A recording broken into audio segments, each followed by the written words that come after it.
The world is a great gymnasium where we come to make our self strong. এই কথাটির অর্থ হচ্ছে পৃথিবীটা একটা বিরাট বড় জিম, যেখানে আমরা জন্মই হয়েছি নিজেদের শক্তিশালী তৈরি করতে। যেই মুহূর্তে আমরা এই পৃথিবীতে জন্ম নিয়েছি, ঠিক সেই মুহূর্তেই আমাদের সাথে দুর্বলতাও জন্ম নিয়েছিল। আর কেননা আমরা দুর্বলই জন্ম হই, তাই আমাদের এটা দায়িত্ব হয়ে পড়ে যে সর্বপ্রথম আমরা আমাদের নিজেদের শক্তিশালী তৈরি করব। নিঃসন্দেহে তারা বিপদগামী যারা মনে করে it's okay to be weak. No, it's not okay to be weak. Because if you are weak, the stronger animals will eat you. কখনো কি হরিণের বাচ্চাকে দেখেছেন? সে জন্ম হয়েই হাঁটতে শুরু করে দেয়, কেননা যদি সে হাঁটা শুরু না করে তাহলে সে বাঘের খাদ্যে পরিণত হবে। শক্তিশালী প্রাণী সর্বপ্রথম সেই প্রাণীর উপর আক্রমণ করে যে প্রাণী দুর্বল হয়। যদি আপনি দুর্বল হয়ে থাকেন, তাহলে শক্তিশালী ব্যক্তিদের সর্বপ্রথম লক্ষ্য বা নিশানা আপনিই হবেন।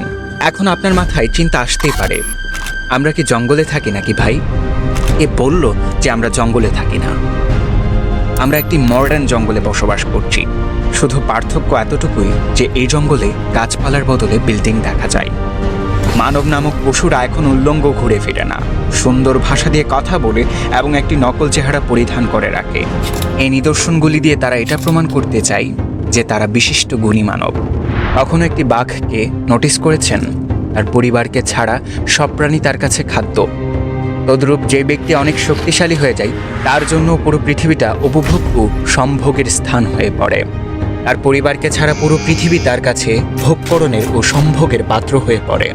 এখন বলুন, আমরা কিভাবে জঙ্গলে বসবাস করছি না? এখন বলুন, আমরা কিভাবে পশু না? আমরা কি আসলেই মানব? এখন প্রশ্ন হলো, সঠিক উপায়ে আমরা কিভাবে শক্তিশালী হব এবং কিভাবে আমাদের শক্তিটাকে সঠিক পথে প্রয়োগ করব?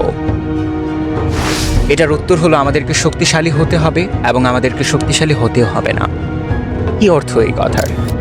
আপনাকে সেই শক্তি পেতে হবে না যে শক্তি এই দুনিয়ার সব মানুষ চায়, কেননা আপনি যদি সেই শক্তি পেয়ে যান, তাহলে আপনিও তাদের মতোই হয়ে যাবেন। যেভাবে যখন আপনি দুর্বল ছিলেন তখন শক্তিশালী ব্যক্তিরা আপনার উপর রাজত্ব করছিল, ঠিক সেভাবে যখন আপনি শক্তিশালী হয়ে যাবেন তখন আপনিও দুর্বল ব্যক্তিদের উপর রাজত্ব করবেন।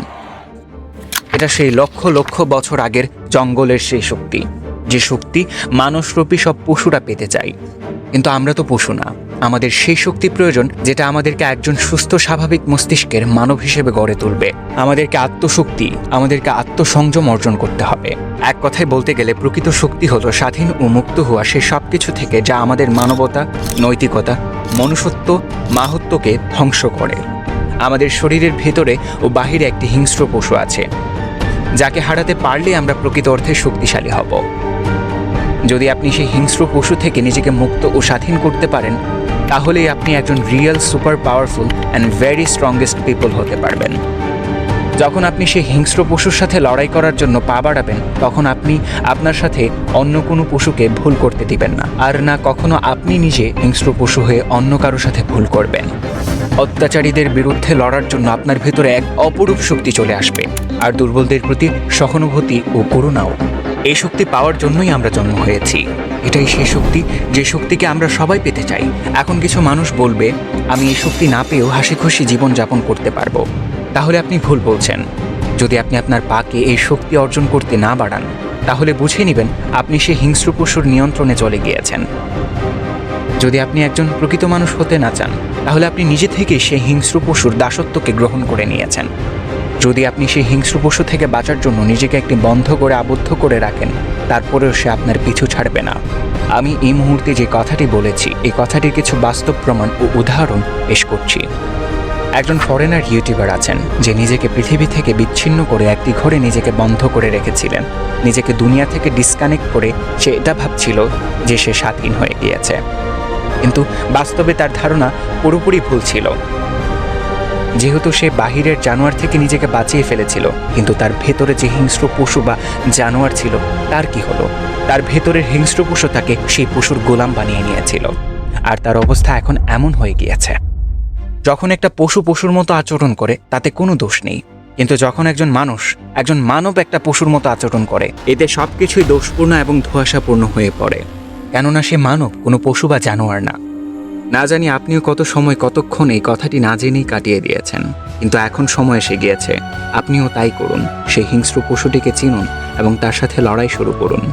দাসত্বকে পেছনে ফেলার সময় এসে গিয়েছে। মুক্তি ও স্বাধীনতাকে আঁকড়ে ধরার সময় এসে গিয়েছে। It's time to leave weakness behind and get far from weak.